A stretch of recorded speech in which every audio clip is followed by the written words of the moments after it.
Friedrich Nietzsche é aquele filósofo que chegou com um martelo para questionar tudo, especialmente as nossas ideias mais estabelecidas sobre verdade e educação. Nesta análise, a gente vai explorar o impacto desses questionamentos. Essa pergunta aqui está bem no centro do pensamento radical de Nietzsche. E se o conhecimento não for um espelho da realidade, mas sim uma ferramenta que nós mesmos criamos? Vamos ver aonde essa ideia nos leva.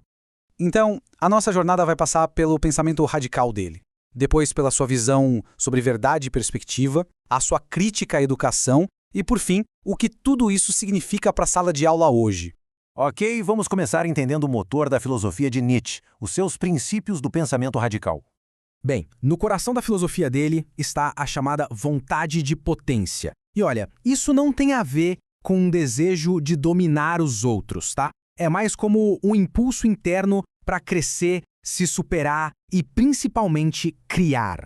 Esse mapa é ótimo para a gente ver como tudo se conecta. Partindo da vontade de potência, Nietzsche desenvolve sua crítica à verdade objetiva. Pensa só, se o nosso impulso fundamental é criar e interpretar, então a verdade se torna uma questão de perspectiva, não um fato universal. E isso, por sua vez, leva ele a questionar a moralidade tradicional.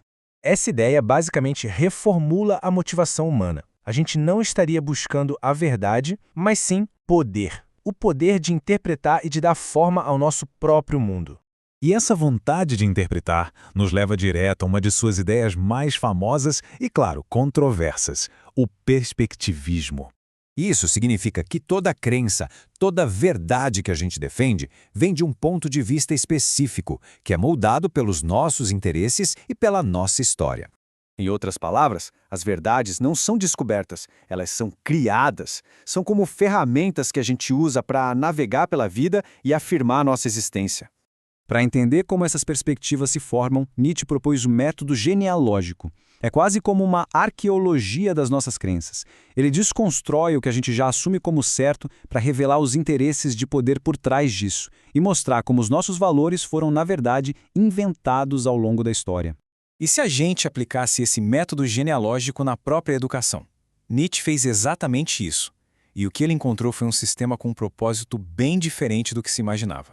Ele via a educação em massa não como algo para libertar as mentes, mas sim para produzir cidadãos obedientes e úteis para o Estado e para o mercado, uma forma de domesticação. Ele contrapôs dois modelos. De um lado, a educação que domestica, que visa a conformidade. Do outro, uma educação que fomenta a criação de novos valores, a educação para os espíritos livres. A visão alternativa dele é uma educação para criadores. O objetivo é formar indivíduos fortes. O método é estimular a crítica. O professor se torna um inspirador e não um doutrinador. E o resultado? Alunos que são produtores de sentido e não apenas consumidores passivos de informação. Isso tudo não é só teoria do século XIX, claro. Vamos ver como essas ideias tão desafiadoras podem ser aplicadas nas escolas hoje em dia e também os riscos envolvidos nisso.